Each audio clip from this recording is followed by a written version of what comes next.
और इन 11 ब्लॉक्स के विषय में सीएजी ने लिखा है। सीएजी की रिपोर्ट्स एक म्यूजियम बनाना चाहिए। सीएजी की जहां बिल्डिंग है ना, वहां एक संग्रहालय होना चाहिए, क्योंकि अब वो रिपोर्ट सिर्फ संग्रहालय में ही रहती हैं, संसद में नहीं आती और मीडिया में तो बिल्कुल नहीं आती।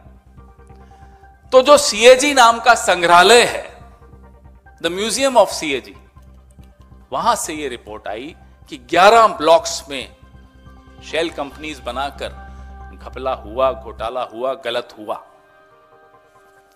बात यहीं नहीं रुकती, बात और आगे बढ़ती है कि इससे भी पहले, सीएजी रिपोर्ट तो बाद में आई, इसी पार्टी के 2 सांसद, एक श्री आर.के. सिंह और दूसरे श्री राजीव चंद्रशेखर, पत्र लिखकर, यह पत्र रहा, आगाह करते हैं सरकार को कि साहब ये जो नीति है, एंड यूजर का जो आपने श्रेणी बना दी कि इस श्रेणी के लोग इस ब्लॉक पे बोली लगा पाएंगे, इससे भ्रष्टाचार होगा, इससे घपले होंगे, इससे घोटाले होंगे।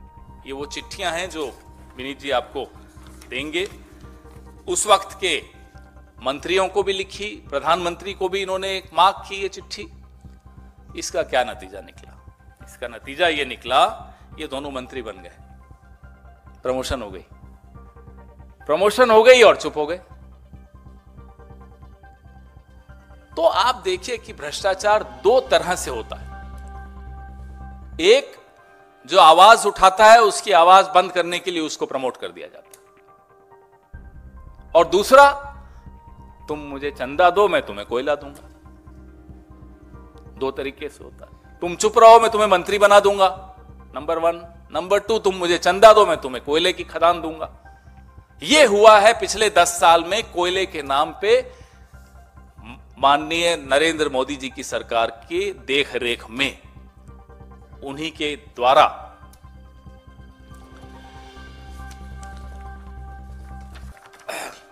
जब सीएजी ने 11 ब्लॉक्स की धांधली के बारे में बताया और यह कहा कि सरकार को जितना राजस्व मिलना चाहिए उतना नहीं मिल रहा, पीयूष गोयल जी ने संसद में 4 ब्लॉक्स के बारे में स्वीकारा कि यहां इसमें कुछ गड़बड़ हुई। 11 पे कुछ नहीं बोले, चुप रहे। नीतियों में फिर परिवर्तन ली। 2015 में जो नीति आई, 2020-21 में आते आते फिर उसमें परिवर्तन। बोले साहब ये जो है श्रेणी बनाकर जो किया ये गलत हो रहा है। हर बार वाहवाही बटोरेंगे, हर बार चंदा बटोरेंगे और फिर बाद में चुपचाप से नीति बदल देंगे कि साहब हमने शायद गलत कर दिया, और पर्दा डला रहेगा। क्योंकि सीएजी संग्रहालय से कुछ आता है तो आप लोगों तक नहीं पहुंचता, और आप लोगों तक पहुंचता है तो हम लोगों तक नहीं पहुंचता, और हम लोगों तक पहुंचता है तो दर्शकों तक नहीं पहुंच पाता। तो यह स्थिति आज इस देश की हो रही है। अगर आप ये वीडियो YouTube पर देख रहे हैं तो हमारे चैनल को सब्सक्राइब करें और बेल आइकन को दबाना ना भूलें। अगर आप Facebook पर ये वीडियो देख रहे हैं तो हमारे पेज को लाइक करें।